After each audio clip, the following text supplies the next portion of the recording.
সবকিছুই উড়িয়ে নেয়ার উপক্রম। ক্যারিবীয় অঞ্চলের দেশ জামাইকার উপকূলে বুধবার স্থানীয় সময় বিকেলে 215 কিলোমিটার বেগে আঘাত হানে সাইক্লোন বেরিল। ওই সময় জামাইকার মন্টিগোর বের হিলটন রোজ হল থেকে ক্যামেরায় উঠে আসে ভয়াবহ তাণ্ডব। আটলান্টিক মহাসাগরে কয়েক ফুট উচ্চতার জলোচ্ছ্বাস হয়। উপকূলে থাকা ছোট জাহাজ ও নৌকাগুলো ডুবে যাওয়ার পরিস্থিতি তৈরি হয়। হারিকেনের তাণ্ডবে ক্যারিবীয় দ্বীপটিতে বহু ভবন ক্ষতিগ্রস্ত হয়েছে। অসংখ্য জায়গায় গাছপালা ও বৈদ্যুতিক খুঁটি ভেঙে পড়েছে। বহু মানুষ বিদ্যুৎহীন। বিপজ্জনক ঝড়ে জামাইকায় জারি করা হয়েছে সতর্কতা।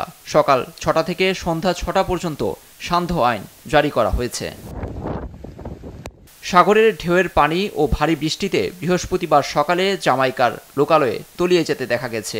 ভোগান্তি চরমে পৌঁছেছে জনজীবনে, বাড়ছে প্রাণহানি। গেল 15 বছরের মধ্যে জামাইকায় এটিকে সবচেয়ে বড় ঝড় বলা হচ্ছে। আগের দিন ক্যারিবীয় দ্বীপপুঞ্জের সেন্ট ভিনসেন্ট ও গ্রানাডান্সের ওপর দিয়ে বয়ে যাওয়ার সময় ধ্বংসযজ্ঞ চালায় বেরিল।